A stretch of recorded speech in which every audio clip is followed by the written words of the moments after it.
上周，星巴克抛出一枚震撼弹，这家美国咖啡巨头宣布将其中国业务控股权作价40亿美元出售给博裕资本。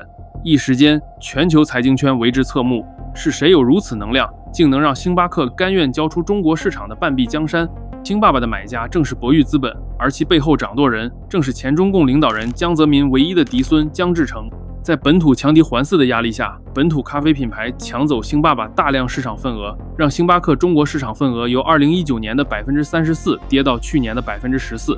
星巴克选择引入深谙中国权力游戏的伙伴来保驾护航，希望借此在激烈竞争中重振增长。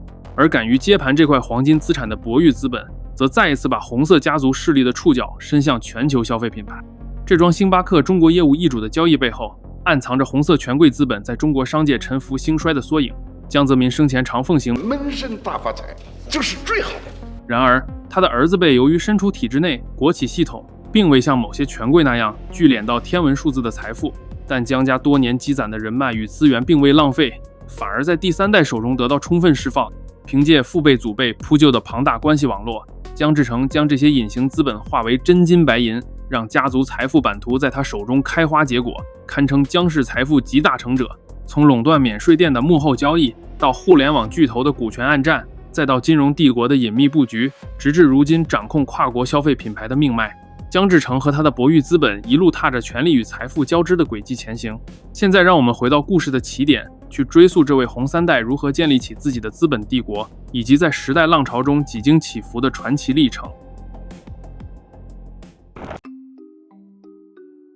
归魂2890783号，上辈子太缺德了啊！去光绪6年当太监吧。下一个，你还行，你就去90年代当个老百姓吧。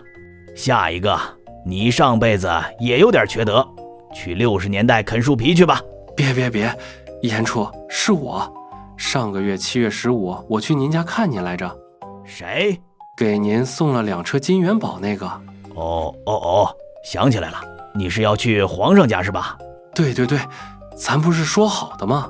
这事儿不是我不给你办，你也知道，现在上面查得严，名额看得紧，皇上家的名额早没了，你这不好办啊。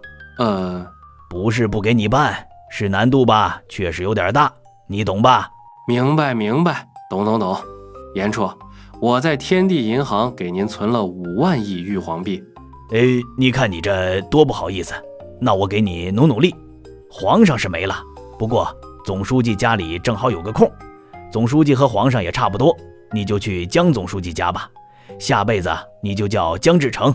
好嘞，那严处我先走了啊，咱改天吃饭，您先忙。刚刚那小子上辈子缺德事干太多，本来是得让他投胎到60年大饥荒啃树皮的，这咋办呀？下一个进来吧。你上辈子吃了多少西瓜呀？啊？吃了多少西瓜都记不清，太缺德了。你下辈子叫张狗剩到60年啃树皮去吧。按照我们的惯例，从最早的开端说起。1986年1月22日，江志成在上海出生。那时候江泽民是上海市市长，不久后登临了权力之巅。而江志成的父亲江泽民的长子江绵恒正活跃于中国科研和电信业界，人送绰号电信大王。可以说，江志成一出生便含着金汤匙，头顶红色第三代的耀眼光环。江家对这个来之不易的长孙宠爱有加。小时候，江志成因为头发少，小名叫毛头。爷爷江泽民与奶奶王野平视他如掌上明珠，经常乐呵呵地向亲友展示孙儿照片。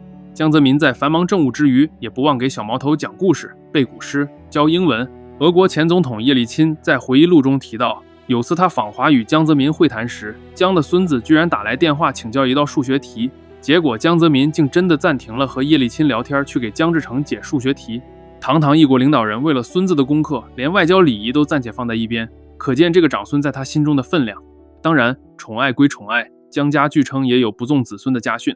在江志成1岁半准备上幼儿园时，奶奶王野平本想把他送进条件优越的机关托儿所，但江泽民再三考虑后摇头，人家要是知道他是我孙子，会另眼相看，这不好，还是送普通托儿所，让他从小跟普通孩子打成一片。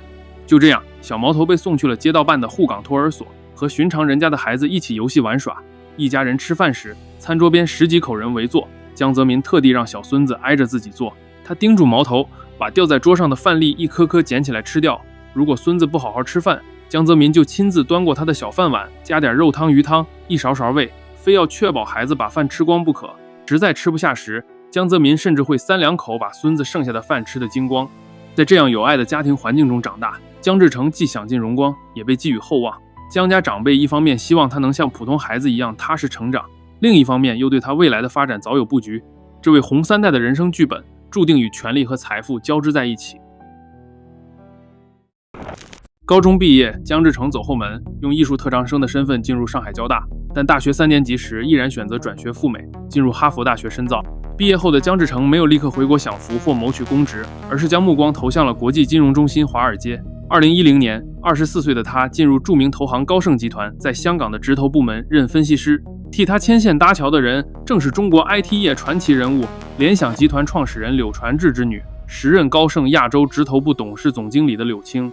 对无数金融学子而言，能进高盛这样的华尔街顶级投行是梦寐以求的机会。然而对于这位出身显赫的红3代来说，他加入高盛反而还是高盛的荣幸。不过对于胸怀大志的江志成而言，高盛也不过是人生版图上的一块踏脚石。仅仅9个月后，24岁的他便从高盛离职，开始自己的创业之路。2010年9月21日，江志成在香港提交公司注册文件，正式创立了一家名为博裕资本的私募股权投资公司，并出任唯一董事。此时距离他从哈佛毕业尚不到1年，一个24岁的毛头小伙要在高手如林的投资界单干是个不可能的任务。但江志成背后的家族人脉和政治资源，使得这家新基金从诞生那刻起就自带耀眼光环。博裕资本横空出世后，立刻吸引了一批重量级合伙人加盟。别看江志成年纪轻轻，他3呼2招之下集结的团队堪称投资界梦之队。我们一个一个说。首先是童小萌，大他15岁，江志成的哈佛校友，他是资深的私募投资老兵。童小萌曾在 Providence Equity、General Atlantic 等美资投资机构任职。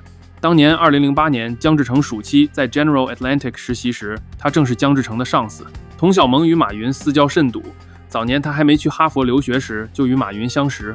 当初杭州举行学生英语演讲比赛，小萌是参赛选手，马云是评选老师。马云对10几个赛手只给出1个满分，这个人就是童小萌。小萌为了报答知遇之恩，就跟马云在西湖边当导游翻译。有一次，一个老外给了他俩一人一支圆珠笔，上面印有哈佛大学的字样。童小萌激动不已，下定决心考哈佛。马云说：“你考吧，我没有钱资助你，但可以贴功夫陪你夜读复习。”就在那一年，童小萌考入了哈佛。江志成创立博裕之际，这位见多识广的投资圈前辈欣然加盟，担任博裕管理合伙人，显然是对小江寄予厚望。接着说张子欣，他是剑桥大学金融学博士，曾任麦肯锡全球合伙人，后来长期担任中国平安集团总经理，是名副其实的金融业职业经理人。他最为人称道的是2000年前后协助马明哲改革并高速扩张平安保险，堪称平安的2当家兼救火队长。张子欣在业界口碑极佳，他加盟博裕的消息传出后，不少投资圈人士感慨，连平安的功臣都来帮江家公子，可见这基金不简单。张本人却颇为低调，笑称自己只是来打工。然而熟悉他的人都明白，他绝非只为薪酬而来，他正是看中了博裕背后独特的资源平台，准备大干一场。然后是马雪征，中国私募界举足轻重的元老级人物，他曾是邓小平的英文翻译，后来进入联想出任 CFO， 一手主导了联想并购 IBM PC 业务，是中国商界最知名的女性之一。加入博裕前，她是国际投行 TPG 的合伙人，在投融资领域战功赫赫。这样一位叱咤风云的女强人，愿意为24岁的江志成扶上马送一程，足见博裕背后来头之大。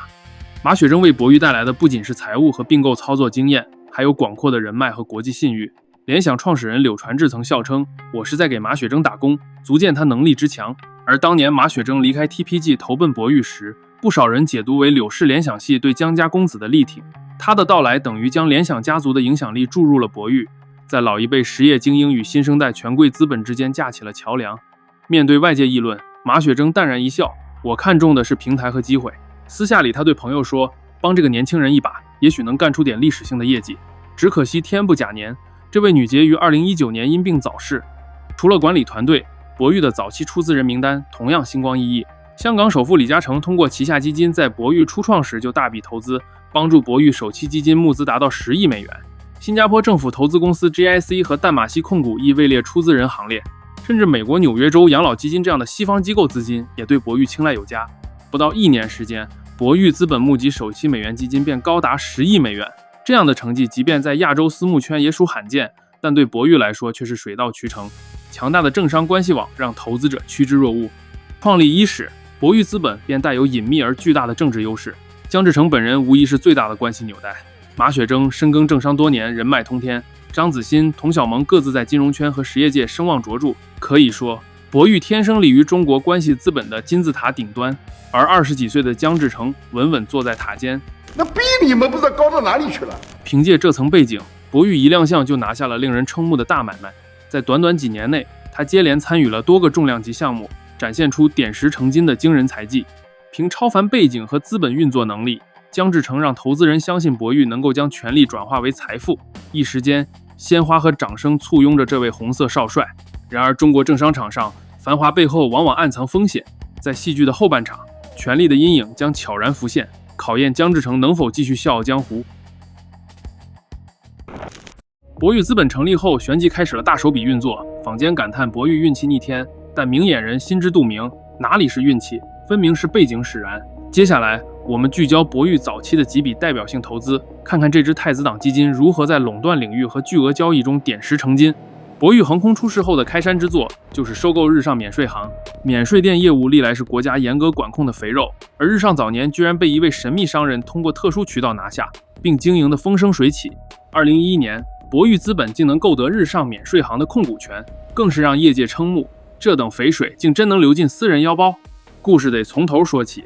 1999年，上海浦东国际机场新航站楼启用，中国政府决定对浦东机场免税店经营权进行公开招标。免税店原本是中免集团等国企的独家生意，外资几乎无缘染指。然而这次竞标却杀出一匹黑马，一家名不见经传、毫无行业经验的新公司日上免税行。它击败了2家老牌劲敌，英国的 World Duty Free 和香港的东方免税店，一举夺下浦东机场烟酒免税店长达10年的经营权。那2家国际免税巨头只分到了一些短期合同或次要品类，而日上却独享最赚钱的烟酒品类长期专营。更玄妙的是，就在日上拿下浦东免税店不久，2000年，国务院旋即发文，规定除上海外全国免税业务一律收归国企中免集团经营，禁止外资参股经营。换言之，上海浦东这块以特批给日上的免税店许可，成为全国唯一的例外。一个从天而降的特批，让日上成为全国免税业独此一家的外资运营商。这个日上免税行究竟何方神圣？日上免税行创始人名叫姜世干，是一位美籍华人。姜世干早在1986年上海与旧金山结为友好城市时，就作为旧金山代表团副团长访沪，巧遇时任上海市长的江泽民。据一位姜世干的密友回忆，两人寒暄时发现竟然同姓，这层巧妙的同宗缘分，加上姜世干的上海背景，使双方顿生亲近之感。1999年正值江泽民主政时期，日上免税行的崛起就是在这样的背景下发生的。自创立起，日上免税行就深深打上了姜家烙印。在拿下浦东机场烟酒免税经营权后，日上生意一路高歌。2001年，浦东机场负责香水化妆品的英方公司因客流不足退出，日上趁机将香化品免税店业务也收入囊中。后来连奢侈品免税店也改由日上经营。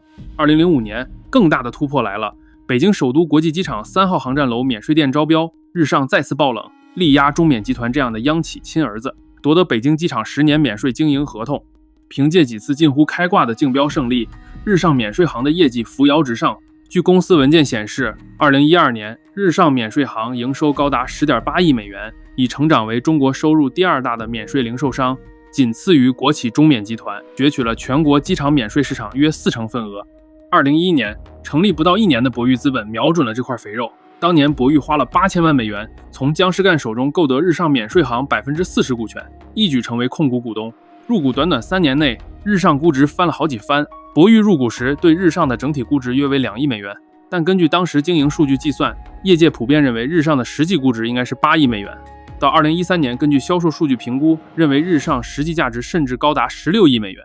博裕账面浮盈已相当于投入的8倍，而且这几年博裕等股东通过分红已基本收回了大部分投资成本。姜世干当初为何愿意以折价让出日上 40% 的股权给姜志成？或许答案就在那句老话，肥水不流外人田，让自己人低价入股，还当年老姜一个人情。这笔交易中，江家成功将免税店这个富矿收入囊中，把巨额利润牢牢锁进自家口袋。博裕凭借日上这一桶金，也向潜在出资人和合作伙伴证明了自己通天的手腕，为后续更大的动作奠定了声誉和信心。说完免税店，再看互联网巨头阿里巴巴的故事。2012年，马云正筹划一笔改变阿里命运的大交易，从美国雅虎公司手中回购阿里巴巴集团的部分股权。当时雅虎持有阿里约40%股份，马云计划先行收购其中一半20%，为此需要筹措高达71亿美元的巨额资金。于是，马云找到中国主权财富基金中投公司牵头组建财团。然而问题接踵而来，中投内部人手不足，高管又连续出走，临到紧要关头，难以单独应对这复杂谈判。马云此时想到了老朋友童小萌，于是博裕资本也挺身而出。最终，中投、博裕、国开金融和中信资本等联手向雅虎支付约63亿美元现金加8亿美元优先股，总计71亿美元，购得阿里巴巴20%股份。交易完成后，以姜志成为代表的投资财团合计持有阿里约5.6%的股权。据招股书数据，博裕资本通过此次交易获得阿里巴巴约0.55%的股份。2014年，阿里巴巴在纽约证券交易所完成当时全球最大规模 IPO 时，博裕适时出售了其中128万股，套现约8431万美元。按上市估值计算，博裕余下持股市值仍高达9.35亿美元。短短2年间，博裕对阿里的投资暴涨4倍。之后，姜志成率领博裕又多次参与阿里相关业务的融资。马云这儿觉得与姜志成这样的红色权贵打好关系，既能满足阿里扩张对资金的渴求，也相当于给自己买了一份政治保险。然而，正如大家所知道的，这层保险最终演化成了一柄双刃剑。博裕资本在科技互联网领域的布局，同样讲究圈子内合作。还记得2010年引荐姜志成进入高盛的柳青吗？柳青后来成为了网约车巨头滴滴出行的总裁。滴滴的发展过程中，也少不了博裕资本的身影。博裕不仅是滴滴早期投资方之一，联合创始人马雪征更以联想系元老的身份，为滴滴和博裕牵线搭桥。多年来，马云和柳传志两大家族私交甚密，马云没有重大活动，柳传志几乎都会站台捧场。反之亦然，博裕资本既在阿里上市前入股阿里，创始合伙人马雪征又出自联想。这层关系使得姜家与柳家在滴滴项目上深度绑定。柳青的爹柳传志是中关村教父，姜志成的爷爷是中共党魁，两大家族的资源在滴滴平台上实现了强联合，一起赚钱。2015年，滴滴与快滴合并；2016年拿下苹果公司10亿美元投资；2016年收购 Uber 中国。每一步重大动作背后，都闪现着权贵资本助力的影子。滴滴出行堪称红色资本合力打造的中国新经济样板。姜家的资本加柳家的产业人脉，让这只独角兽如虎添翼。当然，几年后滴滴赴美上市招致监管重击，那已是后话。但在早期，博裕与联想系的精诚合作，无疑帮助滴滴奠定了霸业基础，也进一步巩固了姜家与联想系的联盟。通过几笔重量级交易，博裕资本在业内树立起眼光毒辣、背景深厚的声誉，几乎任何优质项目都逃不出他们的人脉网络。其实姜志成本人在这些项目中也展现了一定专业素养。前面说他参与了阿里回购雅虎股权的谈判，且表现不俗，这些都让一些本来质疑他只会拼爹的人稍稍改观，至少他愿意亲自下场做功课，而非当甩手掌柜。正是在这种既拼爹又拼业绩的双重加持下，博裕资本一时风光无两。然而中国商场如战场，尤其是频频要登场。就在姜志成春风得意，博裕资本蒸蒸日上之际，一股阴影正在逼近。2012年频频上台，掀起声势浩大的反腐风暴。打虎行动中，大批高官及其背后的利益集团相继落马。红色权贵阶层虽然位高权重，但也不再铁板一块，有人被清算，有人隐忍收敛。作为江泽民家族的商业代言人，姜志成和他的博裕资本在这一新局面下，同样感受到了前所未有的压力。不过，博裕资本当时在业务上仍维持强劲势头。2014年，他们顺利募集了第二期美元基金15亿美元，比首期扩大一半。毕竟姜志成的基金赚钱之快，让大多数质疑者最终化作了羡慕。资本逐利的天性由此可见一斑。真正的挑战在2015年之后才浮出水面。习近平在反腐告一段落后，开始巩固权力，整顿经济秩序，对政商利益集团采取了一系列釜底抽薪的举措，包括金融反腐和资本管控等。2017年前后，多位顶级资本大鳄如肖建华、吴晓辉相继出事。这些人虽不是红二代，但与权贵家庭联系千丝万缕，曾是上一轮资本狂飙年代的弄潮儿。习的动作被外界解读为敲打金融大鳄以及其背后的政治老势力，而姜志成作为姜家最大的商业代表，自然令人担心是否会成为下一个目标。或许出于未雨绸缪，博裕资本开始调整战略布局，首先是地域上的转移，大约从2019年起，博裕逐步将重心从香港转向新加坡和上海。据《华尔街日报》报道，博裕的2位核心人物童晓萌和张子欣已移居新加坡，负责当地办事处。新加坡对于江家而言是理想的避风港，既是华人社会，对红色资本相对友好，又远离北京政治中心，相对安全。同时，2019年香港反送中运动后，北京通过港区国安法收紧对香港的控制，使香港这个自由金融港不再稳固。博裕将部分业务从香港搬至新加坡，可以在很大程度上隔绝来自北京的不确定因素，也规避香港风波对业务的干扰。与此同时，博裕也在上海设立更深的基地，由姜志成亲自坐镇上海办公室。上海毕竟是姜家大本营，人脉深厚，如此一来，业务一半在体制视线内的上海，一半在境外安全屋新加坡，可谓进可攻，退可守。新加坡选择的背后，还有江泽民与李光耀多年的良好关系作为隐形支撑。江泽民在任期间曾与新加坡建国领袖李光耀私交甚笃。博裕早期募资时，新加坡的淡马锡和 GIC 即作为出资人参与其中。新加坡对于姜氏家族资产而言是天然的避风港和友好港湾。当博裕把大本营搬至新加坡时，很大程度上也是在熟人圈子的地盘上安营扎寨。在那里，姜家的钱既能获得法治保障，又能得到自己人的照应。2020年秋，阿里巴巴旗下蚂蚁集团计划在上海科创板和香港2地同时上市，预计融资高达创纪录的370亿美元，将成为全球史上规模最大的 IPO。然而，就在挂牌前夕，中国监管部门突然出手，以金融风险为由，紧急叫停了蚂蚁上市。外界一片哗然，究竟何因让这场备受瞩目的 IPO 在最后关头戛然而止？许多人将焦点放在蚂蚁失控人马云身上，认为是他在上海外滩金融峰会上那番抨击金融监管的当铺论激怒了高层，但深层原因远不止于此。华尔街日报后来披露，北京早在马云那次大放厥词之前，就已着手调查蚂蚁集团复杂的股权结构，其中最令高层不安的一点是，蚂蚁背后藏着一批权贵资本，这些上市前入股的隐形股东将从 IPO 中大举获利，而这批权贵中最刺眼的莫过于姜志成。调查发现，姜志成的博裕资本通过精心设计的层层架构，间接持有蚂蚁集团近1%的股份。别小看这不到1%，按蚂蚁当时预估的市值计算，这部分股权价值高达数十亿美元。博裕是如何潜入蚂蚁的呢？根据公开资料，2016年博裕在上海设立子公司博裕陶然，投资了一家名为上海天茂投资管理的公司，该公司又投资了一个北京经管投资中心。而北京经管正是蚂蚁集团上市前夕招股书列明的16家股东之一。通过这迷宫般的架构，博裕隐身幕后，却几乎坐实了蚂蚁 Pre-IPO 10大股东之一的位置。蚂蚁集团的招股书对博裕只字未提，这也是后来人们惊讶于姜志成藏身蚂蚁股东名单背后的原因。原来在悄无声息之间，这位红色公子早已把手伸进了中国最炙手可热的科创企业。不止博裕，还有其他红色家族也出现在蚂蚁股东背后。贾庆林的女婿李伯谈通过北京昭东投资持股蚂蚁，泛海集团卢志强、复兴集团郭广昌等都位列蚂蚁 Pre-IPO 股东之列。2020年11月2日，距离蚂蚁挂牌仅2天之际，监管层紧急约谈蚂蚁高管，随后叫停 IPO。马云此后销声匿迹数月，公司则陷入漫长的整改期。姜志成虽然没有出现在舆论漩涡的台前，但熟悉内情的人都清楚，这场风波对他打击不小。原本指望蚂蚁上市实现天量收益的博裕资本，一夜之间美梦成空。据《华尔街日报》报道，蚂蚁上市搁浅，正是因为调查发现了潜在获益者名单，让最高领导人震怒。在习近平眼中，他无法容忍这些退休权贵势力借金融创新之机大肆敛财。姜志成家族的政治标签过于扎眼，反而使这门生意功亏一篑。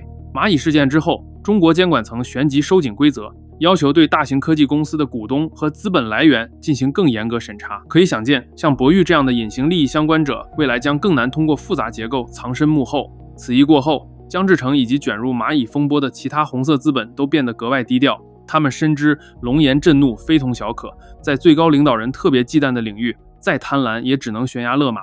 蚂蚁金服 IPO 风波算是姜志成在商场上遭遇的一次重大挫折。然而从另一个角度看，他也算幸运，至少他不像某些对马云下注的权贵那样被顺藤摸瓜揪出来公开祭旗，他依然安然无恙。这也从侧面反映出姜家的影响力仍在，毕竟当年习近平能够顺利上台，本身就离不开江泽民的支持。在这场权力游戏中，能审时度势，进退自如者，方能保住既得利益。经历蚂蚁上市受挫的风波后，江志成和他的博裕资本并未就此一蹶不振，反而迅速调整姿态，在新时代的规则下寻找新的生存之道。既然互联网、金融等领域被划为禁区，那就另辟蹊径。2021年之后，博裕资本更加注重选择政治风险较低的投资标的，同时继续发挥自身独特优势。一方面，他们在地域布局上已在新加坡站稳脚跟，与此同步，博裕也加强了上海办公室的运作。上海是江志成的大本营，人脉盘根错节，双管齐下，他们避免了所有鸡蛋放在一个篮子里。另一方面，投资方向上，博裕也在悄然转向。2022年以来，中国政府大力支持硬科技、自主创新等产业，相对冷待平台经济，博裕顺势而为，开始涉足政策鼓励的领域，以表明紧跟国家战略。这2年，博裕对半导体、新能源等项目表现出浓厚兴趣，甚至参与国企混改项目，把自己包装成爱国投资者，这是典型的避实击虚策略，对敏感风口绕道走，在安全领域深耕耘。当然，博裕也没有完全放弃其跨境投资的拿手好戏。2022年9月，博裕携手淡马锡和 GGV 纪元资本一起向香港的区块链游戏公司 Animoca Brands 投资了1.1亿美元，显示出对元宇宙等新兴趋势的前瞻布局。此外，在国际市场上持续出手，也向外界表明江志成的资本帝国依然活跃，并未因国内风波就销声匿迹。这个月初的一则重磅消息，将江志成和博裕资本再次推上聚光灯。全球咖啡连锁巨头星巴克宣布，将以40亿美元估值，把其中国业务60%的股权出售给博裕资本。这意味着星巴克中国市场的控制权将由江志成接棒。对博裕来说，这是一场意义重大的胜利，不仅预示着能有可观的投资回报，也象征着其国际声誉和专业能力获得了跨国巨头的高度认可。像这样体量的交易，必然离不开中国高层的首肯以及众多中资力量的参与。这也在很大程度上说明了中国政府对博裕的认可。据交易公告，博裕将与星巴克成立合资公司，持有中国业务。新公司中，博裕占股高达60%，星巴克保留40%，并继续提供品牌授权。这桩交易的动因发人深省。一方面，星巴克在中国正面临本土竞争对手的猛烈冲击，瑞幸、库迪等新锐咖啡连锁以不到星巴克1/3的价格跑马圈地，使星巴克在中国的市场份额从2019年的34%断崖跌至2022年的14%。眼见基本盘告急，这家西雅图公司不得不谋变，通过引入本土资本来借力打力。星巴克表示，引入博裕带来的新资金将用于中国市场的2次创业式扩张，把门店数从目前的8000家加速开到未来的2万家以上。与其跟瑞幸打价格战，不如发挥星巴克第三空间体验优势，将下沉市场的扩张任务交给深谙本土之道的合伙人。博裕资本凭借在中国的渠道资源和政府关系，将帮助星巴克更高效地进军低线城市，并改善现有门店的成本结构。这与麦当劳2017年将中国业务80%股份卖给中信集团等中资的策略如出一辙。当年的金拱门联姻被证明是成功之举，星巴克此次易主，显然也是希望复制类似模式，在中国这片红海市场中卷出新高度。另一方面，从博裕的角度看，这也是一笔令人振奋的投资。近几年，资本市场对中国互联网和地产板块愈发谨慎，但像咖啡连锁这样的消费品牌属内需升级赛道，既契合扩大内需的大方向，又能避开政策高压禁区，可谓进可攻，退可守。星巴克深耕中国20余年，门店网络和用户忠诚度根基牢固，只是增长遭遇瓶颈，需要外力突破。博裕此番斥资入主，一方面可以通过资本和运营支持分享星巴克中国未来增长的红利，另一方面也进一步巩固了自己在全球投资圈的声誉。毕竟星巴克这样严谨的跨国公司能放心将中国市场托付博裕，足见其对江志成团队资金实力和运营能力的信任。或许这也释放出一个信号，尽管中国国内风高浪急，红色权贵资本并未被全面边缘化，他们依然有渠道有实力参与中外巨头的游戏。这背后当然离不开江志成这些年小心经营，使博裕保持了相对干净的国际形象和履历，从而赢得大型跨国企业的合作青睐。的新爸爸咖啡过时了，现在是江爷爷咖啡。在这里，我们没有中杯、大杯、超大杯，只有入脑、入心、入魂，党徽香醇，国旗热烈，坦克浓烈，保准让你精神抖擞。现在订购闷声发大财套餐，再送黑框眼镜一副，让财富瞧瞧来。江爷爷咖啡更懂你想要的浓度，也更懂你想要的格局。就这样，一杯咖啡再度见证了红色资本版图的腾挪扩张。这几年，江志成有相当一部分时间待在海外，尤其是美国纽约。一方面，那里是全球金融中心，便于他对接国际投资；另一方面，或许也是出于安全考量，远离国内政治漩涡，在海外获得更自由的行动空间。他还可以陪伴家人在国外生活，让子女接受西方教育。对于姜志成来说，这是理性的选择。在国内树大招风，不如在海外韬光养晦。他所继承的不仅是财富，还有姜家一贯的随机应变之术。江泽民当年深谙进退之道，多次绝处逢生。如今孙辈在更复杂的国际环境下求存，同样需要这份老谋深算。转眼之间，昔日被叫做毛头的红三代少年已经逼近不惑之年。博裕资本从一纸注册做到今天，管理资产规模已超过400亿美元，成为中国乃至亚洲私募投资领域绕不开的玩家。从日上免税行到阿里、滴滴、快手，再到如今的星巴克中国，每一个节点几乎都踩在时代风口上，而红色权力的阴影始终在他身后若隐若现。他既是发动机，也是刹车片，帮他拿到别人拿不到的牌，也随时可能把他推出牌桌。简中圈对他的财富数量一直说得很夸张，从隐形首富到万亿资产说法不一，数字我们无从证实，但从已经公开的几个大项目粗略推算，日上3年账面回报数倍，阿里股权2年暴涨数倍，滴滴、快手等项目同样贡献丰厚收益，再加上对数百亿美元资产提取的管理费和业绩分成，姜志成坐拥的财富大概在数十亿美元级别，足以稳入全球富豪俱乐部。真正值得玩味的，也许不是那串具体数字，而是它背后的逻辑。在频频高喊共同富裕的时代，红色家族如何悄无声息地完成了财富的代际接力。如果说上一代的红二代还主要是在体制内国企系统里顺手牵羊，那么姜志成代表的这一波红三代已经学会用最国际化的金融语言和最市场化的工具去延续最传统的权力红利。他不再像上一轮资本大鳄那样疯狂加杠杆、铺天扫地式买资产，而是更重视风险控制和合规包装，刻意给自己和家族留足回旋空间。星巴克中国只是这座红色资本帝国最新拼上的一块拼图，从机场航站楼里看不见的免税烟酒货架，到写字楼楼下那杯习以为常的拿铁，姜家的利润来源正从封闭的垄断牌照延伸进日常的消费场景。星巴克杯子上印的依旧是那只2个尾巴的美人鱼，坐在店里消费的还是让人熟悉的中产气氛组。但当收银机发出滴的一声时，背后受益的大部分已经进入了红色家族的账户，而姜志成依然低调行事，小心扩张，因为他记得那位已经离场的祖父的叮嘱：闷声才好发大财。大侄子呀，最近干啥呢？孩子咋样啊？上几年级了？你工作还行吧？每个月能挣多少啊？你咋不说话啊？是不爱说话吗？你小时候就这样。我爷爷说，闷声才能发大财。And we're going to have a very successful meeting, I have no doubt. 我肯定我们今天会有非常成功的会议。But he's a very tough negotiator. That's not good. 但是他是很强烈的谈判者哦，这不好。We know each other well. 平平，为啥你刚刚在外面不说话啊？你是不爱我了吗？闷声才能发大财。